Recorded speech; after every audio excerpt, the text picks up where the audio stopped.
नमस्कार, मैं डॉक्टर हेमंत शर्मा। आज आपको बताने जा रहा हूँ acute versus chronic urinary retention के बारे में। रिटेंशन क्या होता है? पेशाब का रुक जाना। पेशाब रुक जाना एक्यूट भी हो सकता है, क्रॉनिकली भी रुका हो। अब इसको कैसे पहचानें कि एक्यूट यूरिनरी रिटेंशन है या फिर क्रॉनिक यूरिनरी रिटेंशन है? क्या ये क्योरेबल है दोनों चीजें? आंसर है देखो, यस। हर चीज दुनिया में क्योरेबल होती है।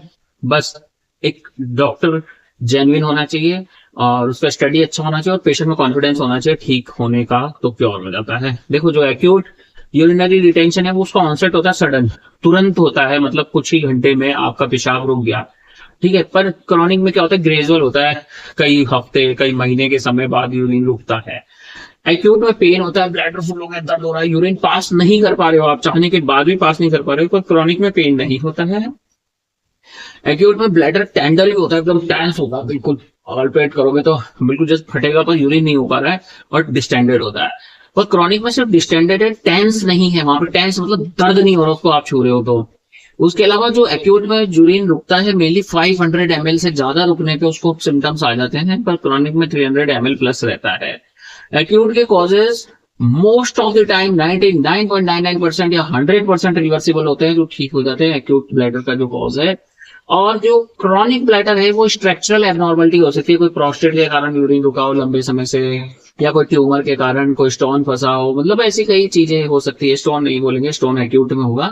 उसके अलावा अर्जेंसी होती है, इसमें पेशाब करने की बहुत इच्छा होती है एक्यूट के अंदर, पर क्रॉनिक में ऐसा कोई ज्यादा नहीं होता, उसमें धीरे धीरे धीरे चलता रहता है। एक्यूट जो होता है इसको तुरंत इमीडिएट ट्रीट करना पड़ता है, या तो कैथेटराइजेशन करें या यूरेथ्रा को डायलेट करें, या जो भी इसके पीछे कारण है उसको लॉक करके ट्रीट करें। पर जो क्रॉनिक होता है वो लॉन्ग टर्म होता है, उसको लॉन्ग टर्म तरीके से ठीक किया जाता है। अब इसको डायग्नोस कैसे करें? डायग्नोसिस के लिए सोनोग्राफी करके देख सकते हो आप, रीनल फंक्शन टेस्ट करा के देख सकते हो। अब जो एक्यूट है, एक्यूट का कॉज हो सकता है बिनाइन प्रोस्टेट हाइपरप्लेसिया, हो सकता है प्रोस्टेट का साइज बड़ा हो, स्ट्रक्चर डेवलप हुआ हो, ब्लैडर नेक ऑब्स्ट्रक्शन हो, आपको कोई प्रोस्टेट का इन्फेक्शन, प्रोस्टाइटिस हो, यूरेथ्राइटिस हो, या फिर आपको एंटी कोलिनर्जिक आपने दवाई ले ली हो, या ओपिएट ले लिया हो, पेन किलर, या फिर कोई स्पाइनल कॉर्ड का कॉम्प्लिकेशन हुआ हो, तो या फिर हो सकता है आपका ऑपरेशन हुआ, ऑपरेशन के बाद कैथेटर निकला और यूरिन रुक गया हो, ये भी कारण होता है। उसके अलावा क्रॉनिक का कॉज भी प्रोस्टेट हो सकता है, स्ट्रक्चर हो सकता है, डायबिटीज से भी यूरिन रुकता है क्योंकि ब्लैडर मसल वीक हो जाती है, स्पाइनल कॉर्ड इंजरी हो, मल्टीपल स्क्लेरोसिस हो, ये सारी चीजें रह सकती है। और या फिर एजिंग हो, बहुत बड़ी उम्र हो आपकी, ठीक है, तो या फिर कोई एक्सीडेंट हुआ हो, तो रीनल फंक्शन, सोनोग्राफी, ये सब करा सकते हैं। ट्रीटमेंट में कैथेटराइजेशन है और कॉज को ट्रीट करें। अब इस टर्म को हम बोलते हैं हाइपोटोनिक ब्लैडर में भी हो जाता है। हाइपोटोनिक मतलब ब्लैडर मसल कॉन्ट्रैक्ट नहीं कर पा रहा है। तो और भी बहुत सारे कारण हैं यूरिन रुकने के, तो ये सब चीजें क्योरेबल होती हैं, इनको क्योर किया जा सकता है, मेडिकेशन से ठीक किया जा सकता है, न्यूट्रिशन दिया जा सकता है, कीजल्स एक्सरसाइज एडवाइस की जाती है। कोई इन्फेक्शन है तो इन्फेक्शन ट्रीट करेंगे, वहां इन्फ्लामेशन है, स्वेलिंग है तो एंटी इन्फ्लामेटरी दवाइयां दी जाएंगी, दीमा कम किया जाएगा, ठीक है, मसल्स को स्ट्रांग बनाने का मेडिकेशन दिया जाएगा। तो उन सारी चीजों से क्योर हो जाता है।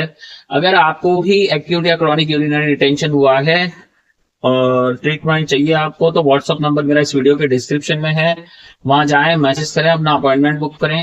वीडियो अच्छा लगता है लाइक कर दें, चैनल पर नए हैं सब्सक्राइब करना ना भूलें। और भी किसी बीमारी से रिलेटेड आपको जानकारी चाहिए तो उस बीमारी का नाम कमेंट सेक्शन में जाके लिखें और मैं उस बीमारी के ऊपर वीडियो जरूर बना दूंगा। थैंक यू, धन्यवाद, नमस्कार।